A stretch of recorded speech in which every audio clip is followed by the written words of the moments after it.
Kim, can you be a little? All right. Good evening, everyone, and welcome to another edition of the WGSN-DB Going Solo Veterans Corner. And I'm your host, retired Army First Sergeant Paul Holbert, coming to you live from Northern Virginia. And as many of you know, our show is designed to showcase veterans from across the country and let them share their experiences and what they're doing in their lives now, along with guests who highlight veteran support services. Before we get to tonight's guest, though, I just want to take a moment to thank our two wonderful sponsors, Quest Jewelers from Merrifield, Virginia. Folks, I got to tell you, if you're looking for that something special for that special someone, or if you want a custom design piece, Pete and Juan Tain from Quest Jewelers guaranteed to make it happen for you. So give them a call. You see their information at the bottom of the screen. I also want to thank Nationwide IT Services. Nationwide IT is located in Fairfax, Virginia. CK Park and his crew have a group of professionals. And one of the interesting things about CK's company is of his employees, probably about 45% of them are veterans. So they're a very professional group.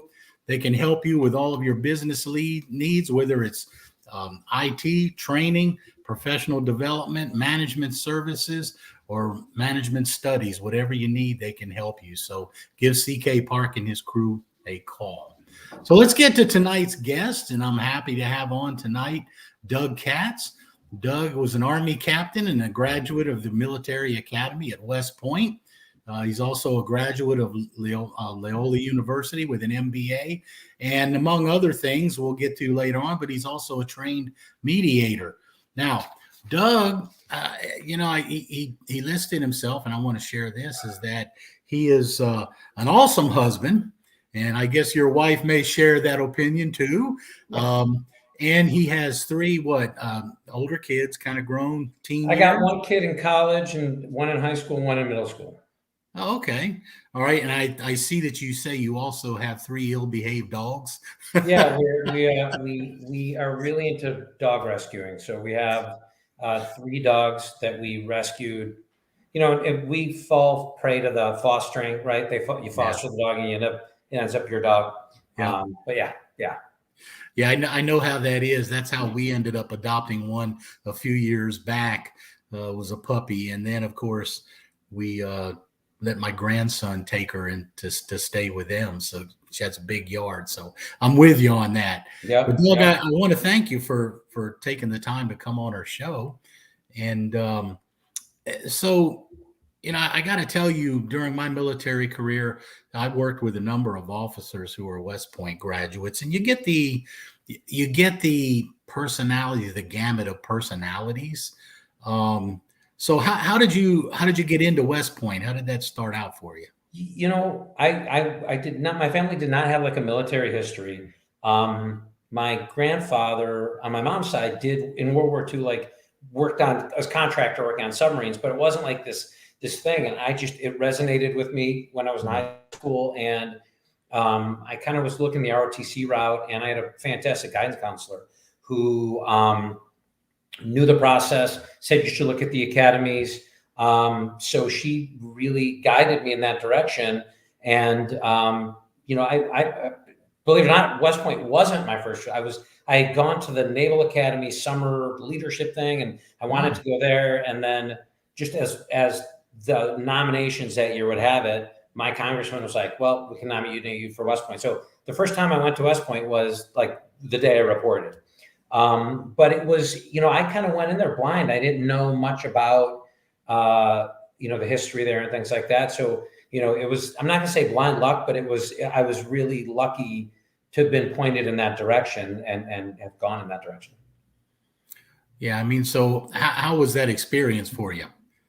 It was pretty amazing. And it's interesting having this interview happen now because I have a daughter right now who's at the Coast Guard Academy, and which I wish my guidance counselor had told me about, because that's a really cool place that people don't think about. Yeah. But I can see what changes occurred in me by seeing what changes occurred in her. So, I think that with any academy, there's this component of saying my year was harder than other people's. And, everybody does it. They kind of fall into it, but it's very interesting to see how, it's an experience that's just hard enough to push you to the limit, to become somebody, to really reach your potential. I mean, you don't come out a different person, but you come out a changed person in the right way. And it was definitely the most seminal 4 years of my development. You're immersed. Everything is a leadership test. And for me, it's interesting right now because my daughter could call me, because all the academies, they get their phones now. And she could call me, and I feel kind of like The Godfather's been on a lot lately, right? So, I kind of feel like late in the movie The Godfather, when Don Corleone's retired and his son is asking him questions and he's imparting knowledge, and I'm kind of being able to give that real time to my daughter to say, hey, this is really about this. It's not about this. But being able to look at it in practice is a really cool thing. Oh, yeah. I like I said, I worked with a number of officers who went to West Point, and they were had some really good ones, really interesting personalities. So that's why I was just wondering. So you went to West Point, you got your commission. Yeah, where were some of the places that you served? What were you doing? Well, it was an interesting time in the military because everything was downsizing, right? So Desert Storm 1 was my first couple of years, and then when I was graduating, the wall went down, right? So I had really wanted to go to Germany, and I was ranked actually pretty high in my branch and in my class. And the way it works there is you get branch based on rank, and then once you're in your branch, there's a night, it's called post night, and you go and all the different postings are up there, and you literally, Doug Katz, number whatever, and you go up and you grab the thing. And I was all ready to pick Germany. And the year before, and I'm going to apologize to anyone from Oklahoma now, but the year before, everybody who picked Germany got sent back to Fort Sill. I was artillery. And I said, well, I don't really want to go there. It's not where I want to spend my first posting. So I said, where else is pretty cool? So I ended up picking Fort Carson, Colorado, and spent most of my time there because it was a very transitional time for the military. Yeah. Where Fort Carson went from being jokingly called Fort Cartoon, Yeah. and the only deployment that you ever did was to Fort Irwin National Training Center. Yeah. In my last couple of years there, they had rotated one brigade of the 4th ID down to Texas, and then I think the 3rd ACR was up there, and they were Force 21, and it was a lot of deployment, a lot of trying new equipment, and stuff really, really changed. But I really spent most of my time in Colorado and spent a little time in Kuwait. We were sent as a blocking force, like a show of force, but most of my time was in the Rockies, defending NORAD, I guess. Well, this is just incredible because I've had a couple of guests on that I've kind of chewed some of the same dirt with, but interesting because I spent my first enlistment in the Army in an FDC in field artillery. And I enjoyed it, but I had a first sergeant stand there one night when I was at Fort Campbell in the 101st, gave me some good advice. We were standing out there in the middle of the night, ready to ground guide, and we moved the battery into a new location, and it was cold as heck. And he told me, he says, Holbert, he said, if you're going to stay in the Army, he said, I suggest you get out of this. He told me, he said, this stuff will kill you. But no, I learned a lot in the FDC, but I also spent, of course, I spent several years at Fort Carson. I was in 27 Cav.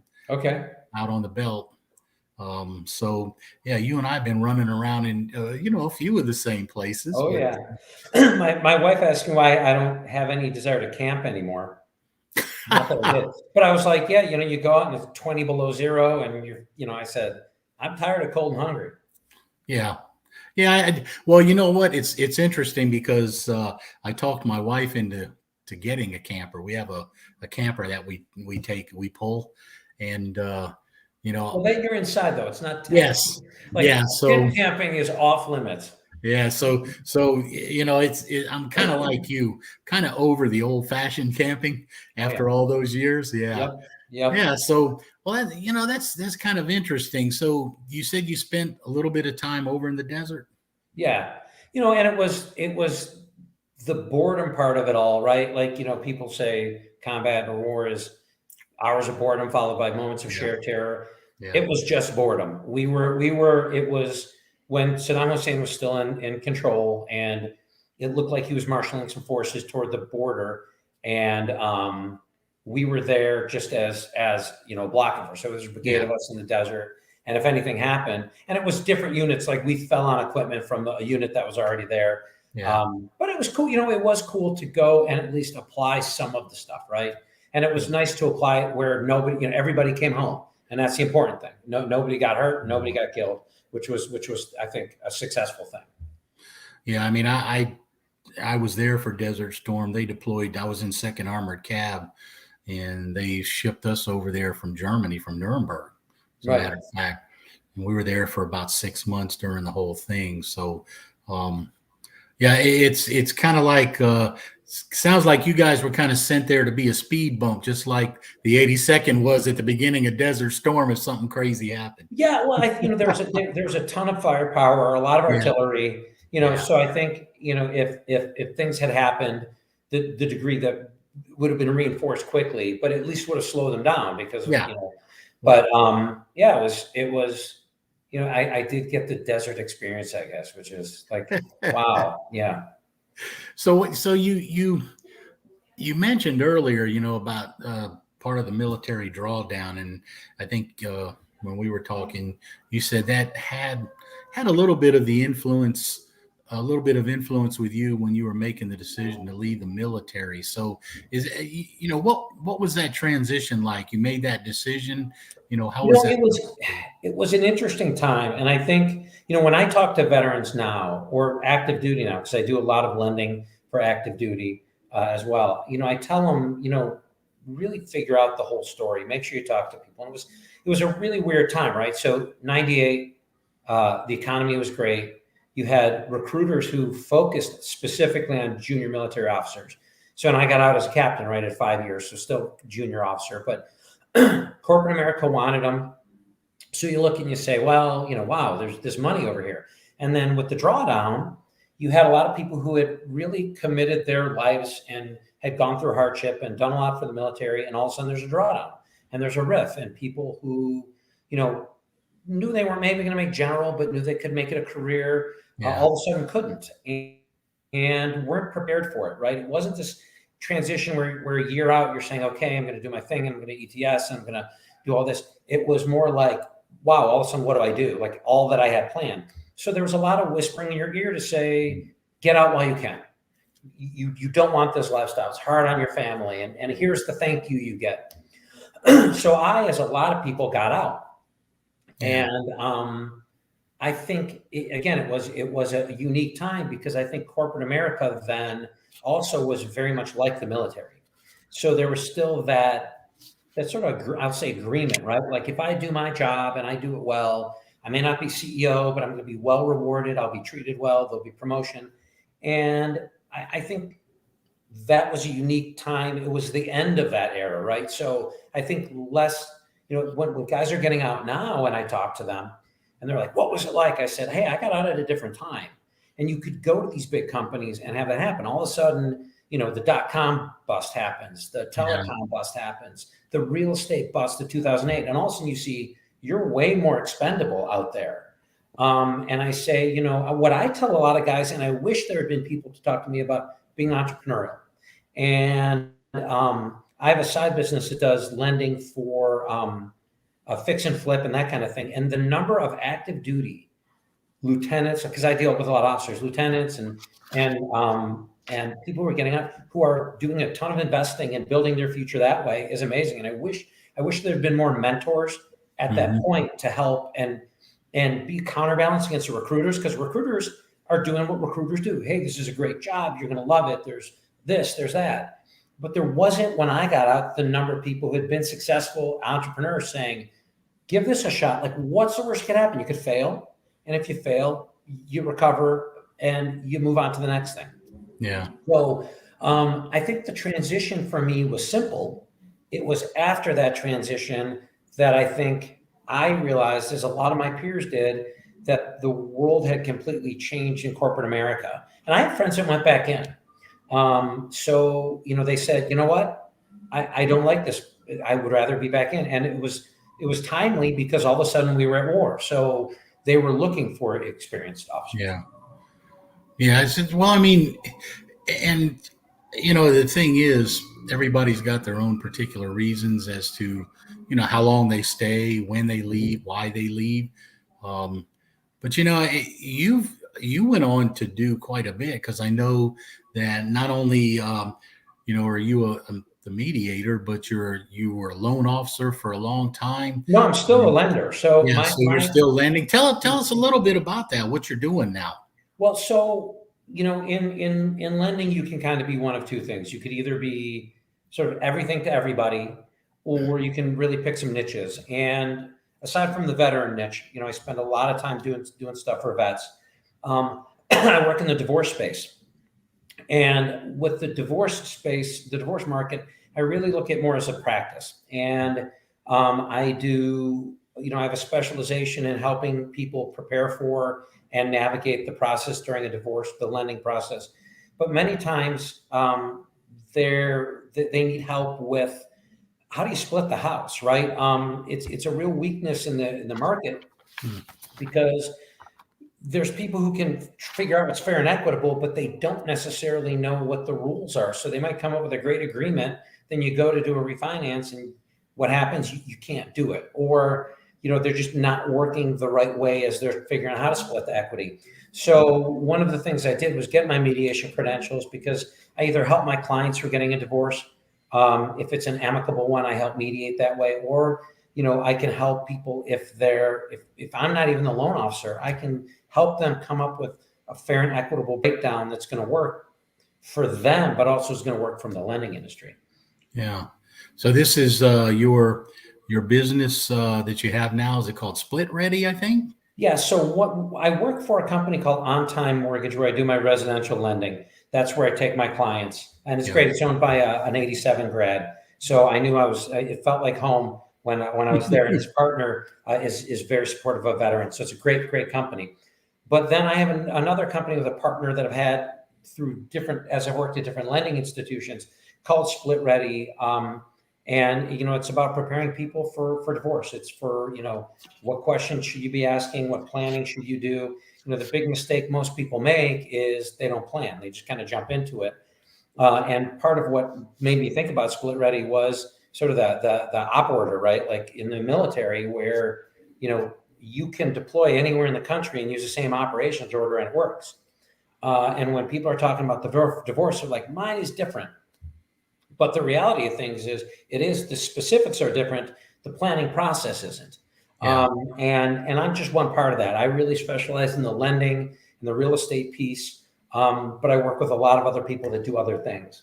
And, the interesting thing about that market these days is more than ever, people are cost conscious. So a larger percentage are either looking for limited scope representation, where they use an attorney or another specialist as needed, or they go pro se and they do it completely like on their own. And it's a large percent of the market. It's well over 50%. Yeah. And those people are kind of where my target is, right? Like they can bring me in for a really specialized need. Maybe their house is their most important asset. I can help them make sure that they're not making mistakes with that. Yeah, because I mean, I've seen enough to know that, and when I was on active duty, I had soldiers who went through a lot of that too. Oh, it can be ugly. Yeah, that can be a very trying time. So Right. having someone there to help them navigate that, especially when they have property and there's a lot of finances involved, I'm sure is something that'll give them a peace of mind. So Doug, we're gonna take a short break here and hear from our sponsors. But on the other side, we'll come back and continue the conversation.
All right, and thank you to both of our wonderful sponsors. And you are watching the WGSN-DB Going Solo.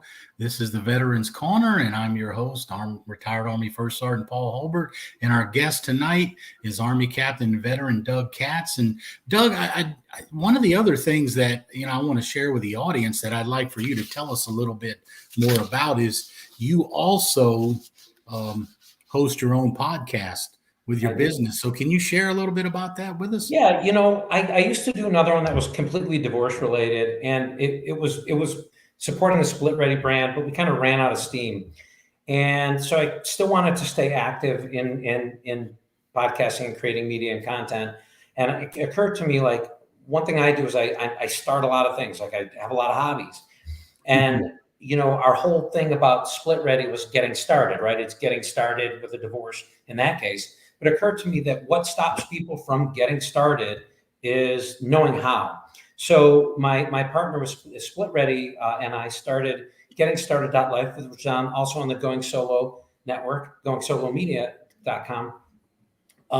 And it's basically we cover every kind of topic, and we try and stay really close to our format of the 5 things that you need to do to get started, and what's the biggest mistake. And you're probably thinking, well, it's like a really military way of thinking about it, but it is, right? Like, knowing those first steps and what not to do, and getting great people on has been a lot of fun. I mean, we've gone everything from financial to buying your first gun if you want to take up shooting to what have you. And we've got a great slate of guests coming up the rest of the year. Yeah, okay. Because I want to make sure, and I see that your information about the show is up there and your number, and thank you for that. Because I was going to make sure we try to get that up there so people could see how to get in touch with you and how to reach you. So yeah, I mean, it sounds like, my gosh, you're so busy. Sometimes I look at myself too with a lot of the things that I've done and have been doing. But I noticed, you mentioned a few minutes ago that you like to get into a lot of things, and so I was looking at your list of hobbies. It's a real, and some are failed hobbies, right? Some of them are, but I mean, the one that I mean, it couldn't have been a failed is, I understand, and I did this earlier in my life for a short period of time, but I understand that you're a second Dan in Aikido. Yes, and that takes a lot of time and dedication. It was, and you know what? It was the great people. Like, that was sort of the mellowing me out kind of thing, right? Because I did like the whole vibe with Aikido, and I was lucky enough to find a great community. And it's unfortunately the dojo I was at closed because of COVID. It just couldn't operate. Yeah. So, can you share a little bit more of that with us? Because, I know a lot of people. I also took some Taekwondo when I was younger, but I did take about a year of Aikido from an instructor when I lived down on the Gulf Coast. Mm-hmm. Didn't have a lot of time to get into it in depth. But Aikido is much different than some of your other martial arts. Pardon me. I think that it's a controversial martial art sometimes because of the practicality, and that it's based upon anything that you could do to really not be lethal, not hurt somebody, because you hurt yourself in many ways. And I think at that point in my life, I had wrestled in high school and done all that, and you take close quarters combat, and realistically, you kind of learn how to fight. Like, not that I'm going to step in the octagon, but you know how to handle yourself. And what's interesting is I came across a lot of ex-military, at least at the dojo I trained at in some community, who were really looking for ways to take what they had and kind of temper it and come to a place that wasn't violence. And I think with I haven't done enough other martial arts to really get a grasp of it, but I think a lot of the non-lethal component and just figuring out a way to not lose your humanity if you had to. And I think, the military guys tend to also understand, hey, there's levels, right? There's escalation. But if you can start with a point that doesn't, and not that you're giving this person a kiss when you're trying to, but not necessarily hurting somebody. So I think it it really resonated. But it's also the people. I think if I hadn't been where I was at and had really fantastic other people training with me, it wouldn't have stuck. I think the community in any martial art is that. Yeah, I mean, that's what kind of attracted me to it for the time I was doing it. It was like the flow of the movements, the motions, Yeah. Using your opponents, I and did you like come the against component of them. redirection. Yeah, I yeah, tended to always be sort of because I started wrestling, right? And you need to be grounded, and you're doing more strength related and not as much redirection. yeah. And the guy, the sensei, my sensei, we were like connected to Hombu Dojo in Japan through this Bulgarian guy who was awesome. He'd been somehow involved with training police and stuff over there, and training under. He was a really really hardcore guy, but he sort of went through a very much of a transformation, and I saw some similarities in how I kind of felt with this, and then seeing like the redirection and how effortlessly he did it. He was a strong guy, but seeing I didn't have to work as hard. A lot of that resonated with me. A lot of it was not engaging and just letting things roll off. And I've really tried to take some of that to my life with, I really have been reading a lot of Zen because I think it's some of the same stuff. It's not letting things bother you. What's your motivation? What are you being deliberate in your action, and what is the reason for that action? Yeah, I found that I found Aikido so much different because one year I was in Korea, I actually took judo lessons. Okay. And I mean, it's just the difference of night and day because Oh, judo yeah. is brute force against brute force and, throwing and Yeah. for Aikido, when I had a chance to do that, just to see the difference in night and day. But I think it's also interesting because you seem to have a couple of other hobbies and I see the sword behind you. But I Well, no, understand. this was a West Point saber, but Yeah. I think I know where you're going. Yeah. With the knives, the blade, you make blades or And knives? that it's I was a big Fortune Fire guy, but that's not what got me going. My wife, one year for my birthday, she and the kids got me like a very nice handmade knife, and Yeah. she's great with people. Like she strikes up conversation. She's better with people than I am. And it ends up this gentleman has a class, and so my son and I, my middle child, my older son, and I, in one January, took a class with him, and got to make like 4 knives. He's a great guy. His name's Steve Marney. And it stuck. And he's been a great mentor, ex-military guy on top of it all, right? It's vets. There's this connection with vets. And he's become a real mentor. He gave me a great price on some of his old equipment, and it's really picked up for me. And I think it's one of the things where, I've got all these different hobbies, and you're right. But there was a guy I watch on YouTube who makes knives, and he says, be a creator, make something, don't just consume. And I think that really resonated with me. So I've really gotten into the knife making thing. I was lucky enough to move to a place where I have a huge garage, so I can make a forge out there.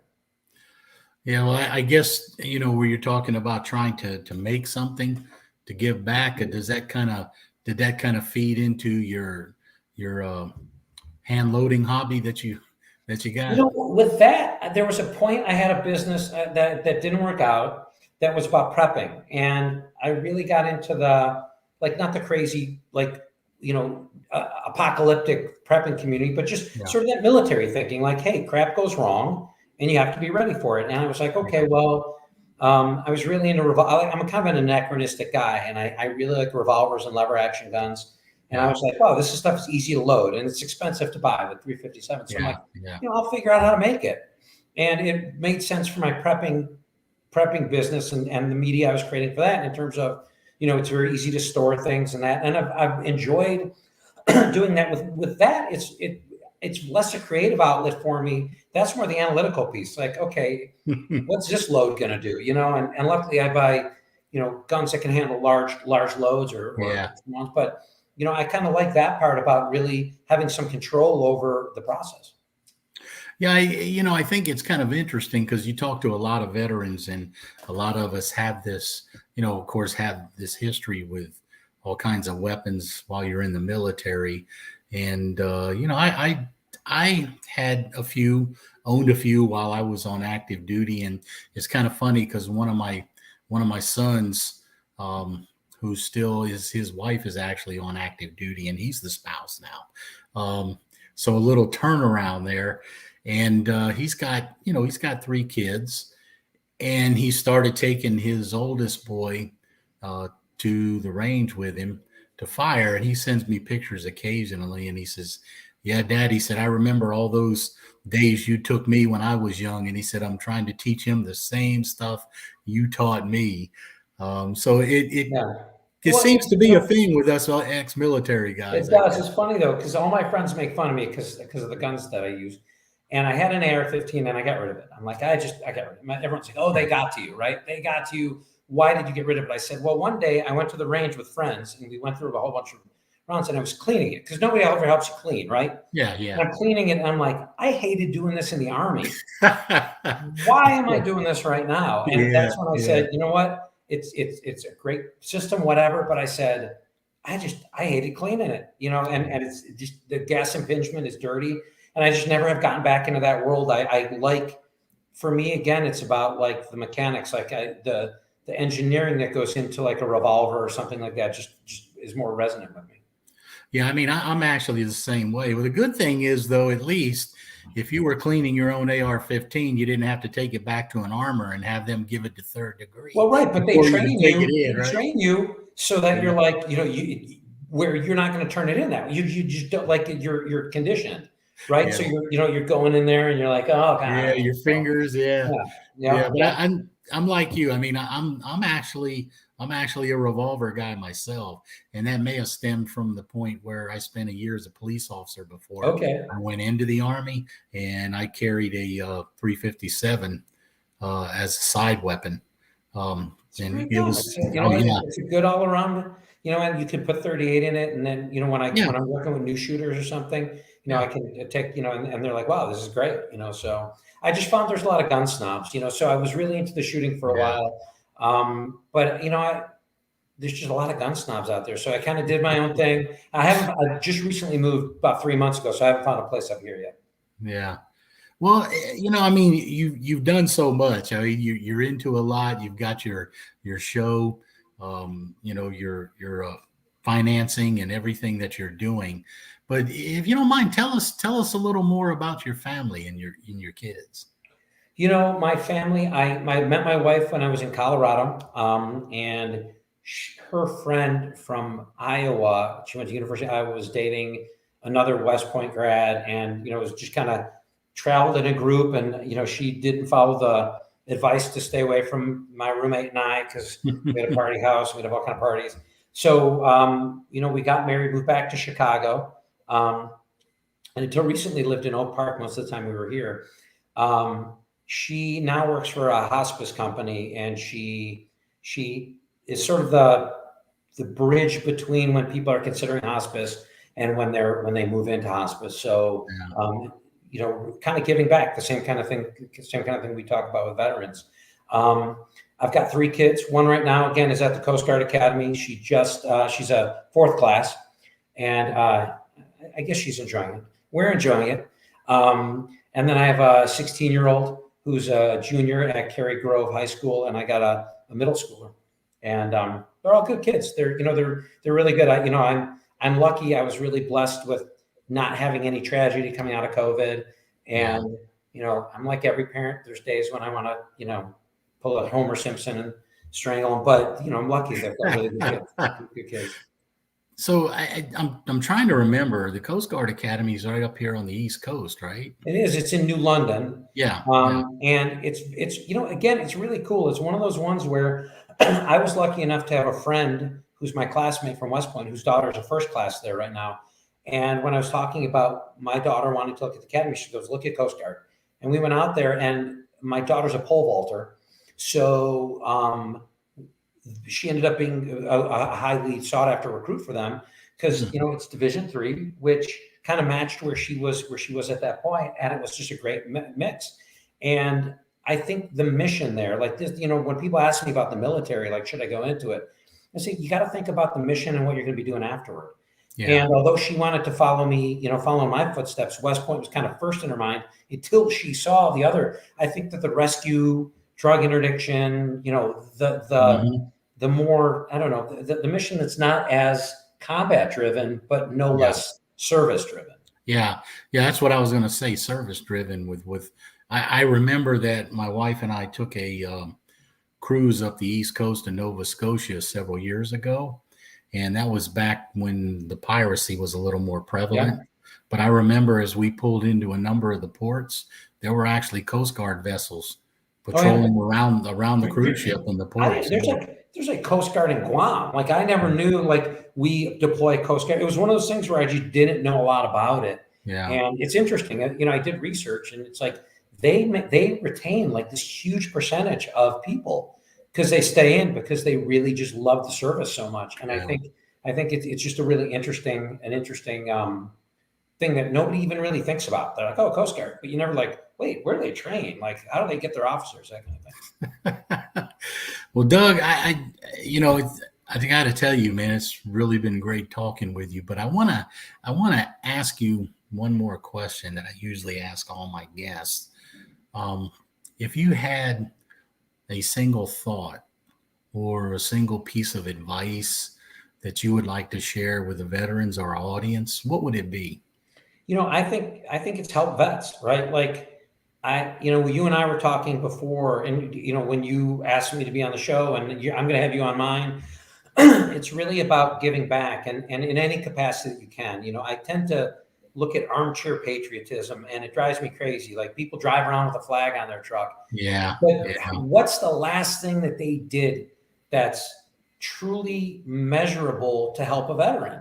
And I can tell you, in my job, part of my job is helping veterans from a lending perspective, but having been through the disability evaluation process, Yeah. knowing other things, being able to mentor, all those things are things that we should be giving back. A lot of times they don't cost you anything, but people think they're too busy or whatever, and buying someone lunch is great. Like my daughter's like, wow, I was at this place and I was in uniform and they bought me dinner, Yeah. that's great. And I think it's a good thing that people can do. But I think stuff like mentoring or giving people a mechanism to put them on a path that's going to make them successful and things like that is so much more meaningful. So it's just help in any way you can. Get active. I think I'm one of the few people my age who belongs to an American Legion. Yeah. And you talk to the people who run these posts, and they say these kids today aren't joiners. And I don't know if it's chicken and egg. Like maybe what's there isn't what they need, but I think that if there was more mentorship and more involvement and more of what I think the veteran community could offer one another, I think, there's really just a ton of good people can do. So it's just anytime you can really, really help a vet, don't just talk about it. You know what? I got to tell you, my friend, that's a very profound thought. One that I really agree with, because I'm the same as you. I see those flags, people fly in their vehicles and the back of their pickups and all. And and don't get me wrong, it's great. Yeah, that's what I say. If you want to do that, that's great. But do the tangible stuff. Really, really help with that. And I think, it makes you feel, it's trite, but it makes you feel exceptionally good when you do that. Like when I help a veteran buy a home, it's great. When I help a veteran who may have had issues engaging because the VA, right? There's the two VAs, right? There's the medical treatment, which I've had is great. Sometimes navigating disability or something's a lot harder. And I've had good and bad experiences, but I'll talk to someone and say, wow, you know what? Do you have a disability rating? I'm doing a VA loan for you. It could save you some money. And they're like, no, you know what? I tried and I did this and that and it didn't work out. And I said, but don't take no. There's resources out there to help you get that help. And having been helped, I'm like, oh my God. And I tell people, I'm like, I don't care if I do your loan or not. You get out a pen and paper. Here's what you're going to do today. Here's how you're going to save these, how you're going to save money. Where I live in Illinois, it's got really generous veterans benefits. Yeah. Oddly enough, right? It's, people would think that like Wisconsin and Indiana maybe would have more, but Illinois really trumps everybody in the area. And, I help people with that. I say, oh, you know what? There's tax benefits, there's educational benefits, there's all these things. I mean, you get free license plate for one of your cars. Like these people don't know this. And I think sometimes people attribute it to this nefarious plan of VA. I don't think it's that. I just think that there's so much out there, it's impossible to know everything. And unless you have a Sherpa to help you make it through there, then you'll likely be unsuccessful. But that's also life. And, Yeah. going into anything new, like getting started with anything, you need someone to tell you how to do it. And I just wish more people would, the way I said these days, when someone calls me and says, hey, can I have help? I'm getting out of the Army. I don't, it's not just about making introductions. It's about really taking the time to figure out what they want to do and putting them on that right path and things like that. And I think it's just what we need to do. It's how we pay them back. Well, Doug, I really appreciate that thought.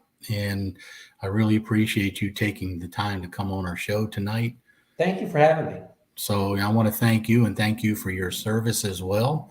And for those of our veterans out there, our veterans information, I like to share with you. And Doug, this is kind of right up your alley, financial resources for veterans. Absolutely. Right there at the VA Advantage screen. There's the website. And of course, for those of you watching the show, the website will be up on my page on the media, Going Solo media website. So take a look and find out. There are a lot of resources. Did you want to add something real quick, Doug? Yeah, I was going to say the other thing is make sure our vets are all right. My class alone from West Point, you're talking about 1,000 people, have lost 3 people in the last year to suicide. And it's a huge, huge problem. And people are talking about it now, but that's another thing that we got to do. We got to take care of our vets that way.